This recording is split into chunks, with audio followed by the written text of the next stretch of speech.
Welcome to my YouTube channel. आज के लिए हम डिस्कस करने जा रहे हैं नीट के प्रीवियस ईयर के मोस्ट इंपोर्टेंट एमसीक्यूज के बारे में।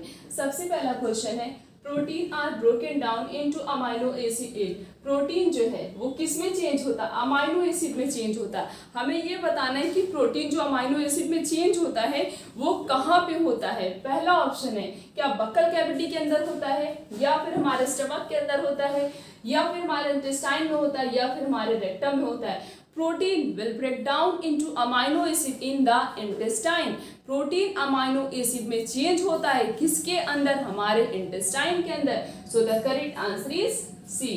The next question is, function of HCl in stomach is the. HCl hydrochloric acid का फंक्शन बताना है कि हाइड्रोक्लोरिक एसिड हमारे स्टमक में कौन सा फंक्शन परफॉर्म करता है। पहला ऑप्शन है, किल माइक्रो ऑर्गेनिज्म ऑफ फूड। क्या फूड की हेल्प से जो भी माइक्रो ऑर्गेनिज्म एंटर कर जाते हैं उनको किल करता है, या फिर फूड के एब्जॉर्प्शन में हेल्प करता है, या फिर वो डिसॉल्व करता है हार्मोन्स को और सिक्रीट करता है, गैस्ट्रिक ग्लैंड से हार्मोन सिक्रीट करता है, या फिर वो एक्टिव ट्रिप्सिनोजेन को जो है ट्रिप्सिन में कन्वर्ट करता है। हाइड्रोक्लोरिक एसिड हम 5th क्लास से ही पढ़ते आ रहे हैं कि हाइड्रोक्लोरिक एसिड हमारे जो स्टमक में प्रेजेंट होता है, जितना ज़्यादा हार्ड एसिडिक सब्सटेंस प्रेजेंट होता है, इसका काम क्या होता है? इसका दो फंक्शन होता है। पहला तो फूड के एब्जॉर्प्शन में भी हेल्प करता है, मीन्स उसको सब्सटेंस को छोटे छोटे पार्टिकल में ब्रेक डाउन कर देता है। और दूसरा फंक्शन ये भी है कि अगर फूड की हेल्प से माइक्रो ऑर्गेनिज्म हमारी बॉडी में इंटर करते हैं तो उस माइक्रो ऑर्गेनिज्म को ये HCl जो है क्या करता है? किल कर देता है, डिस्ट्रॉय कर देता है। So the correct answer is A. The next question is, the enzyme that catalyst the changing of emulsified oil to fatty acid and glycerol is.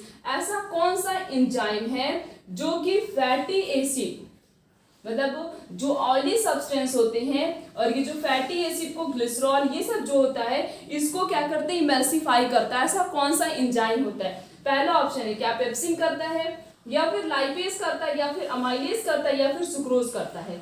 Lipase क्या करता है? ऑयली सब्सटेंस को, ऐसे फैटी एसिड होगा, glycerol, इन सब में change कर देता है। जो ऑयली सब्सटेंस होते हैं, मीन्स जब कोई भी चीज हम खाते हैं उसमें ऑयल प्रेजेंट होता है, तो वो किस में चेंज होता है? फैटी एसिड और ग्लिसरॉल में चेंज होता है। तो फैटी एसिड और ग्लिसरॉल में जो चेंज हो रहा है इसमें कौन सा एंजाइम हेल्प करता है? That is lipase enzyme will perform a very important function to emulsify the oil substance into fatty acid and glycerol. So the correct answer is B. Next question is, fatty acid and glycerol are first absorbed by।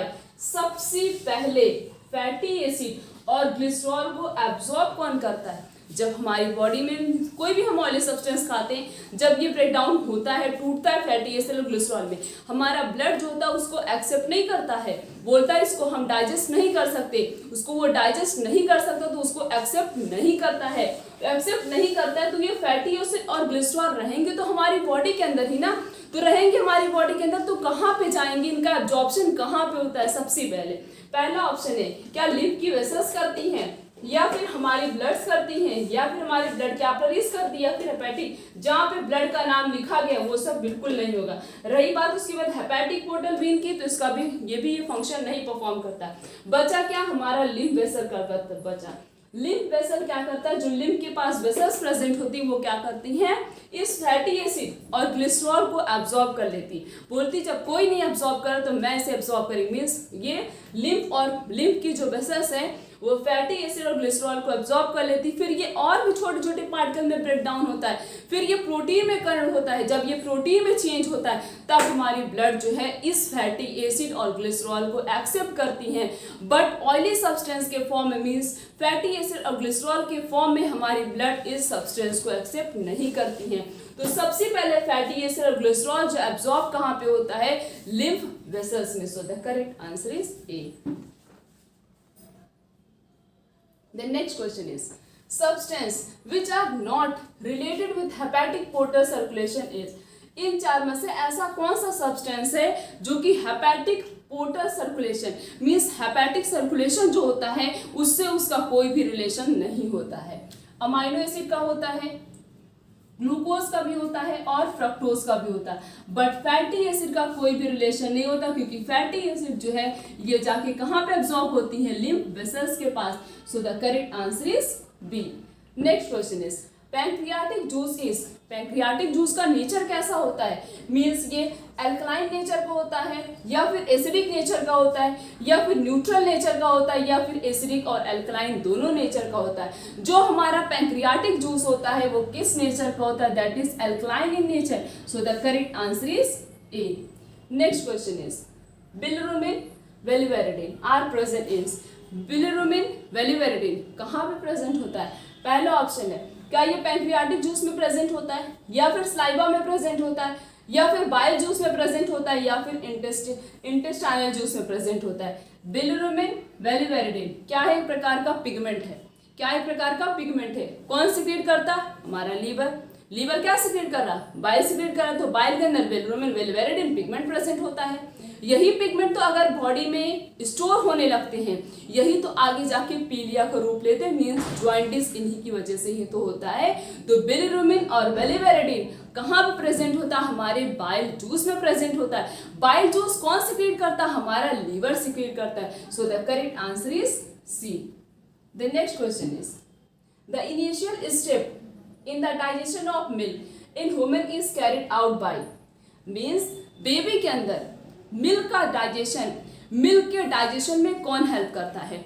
अभी जो adult person, जैसे हम लोग adult हो चुके हैं, अगर हम लोग मिल्क का यूज करते हैं तो उतनी जल्दी हमारी बॉडी में मिल्क का डाइजेशन नहीं होता, बट बेबी जो छोटे छोटे बच्चे होते हैं, न्यूबॉर्न बेबी होते हैं, वो मिल्क का ही यूज करते हैं, उनके अंदर प्रॉपरली मिल्क का डाइजेशन हो जाता है। क्यों हो जाता है, क्योंकि उनके पास रेनिन एंजाइम प्रेजेंट होता है, बट हमारे पास तो पाया जाता है बट वो धीरे धीरे धीरे धीरे इनएक्टिव हो जाता है। तो उनके अंदर हमारी बॉडी के कंपैरिजन में उनकी बॉडी में मिल्क का डाइजेशन प्रॉपरली हो जाएगा और बहुत फास्ट हो जाएगा, हमारी बॉडी में उतनी फास्ट और उतनी प्रॉपरली नहीं हो पाएगा। तो मिल्क के डाइजेशन में कौन हेल्प करता, कौन सा एंजाइम, दैट इज रेनिन। हम दो मतलब अपनी पूरी एनसीईआरटी की बुक में 2 टर्म बने, मतलब 2 बार पढ़ेंगे रेनिन, बट दोनों की स्पेलिंग में बहुत अंतर होता है। जैसे यहाँ पे डबल एन है और जो हम पढ़ेंगे स्क्रीटरी वाले में वहां पे सिंगल एन ही है, ठीक है। तो यहाँ पे पूछा डाइजेशन ऑफ मिल्क में कौन हेल्प करता है, that is rennin enzyme. So the correct answer is C. Next question is in the stomach gastric acid secreted by the, stomach में गैस्ट्रिक एसिड कहाँ से सिक्रेट होता है।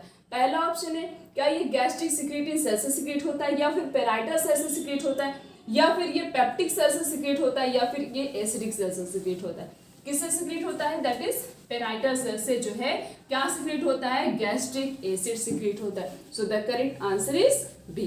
तो हमने इस पूरे लेक्चर में नीट के प्रीवियस ईयर के मोस्ट इंपॉर्टेंट एमसीक्यूज के बारे में डिस्कस किया। आने वाले लेक्चर में इस तरीके से और भी बहुत सारे अच्छे अच्छे एमसीक्यूज के बारे में डिस्कस करेंगे। तो आज का लेक्चर यहीं तक, थैंक यू।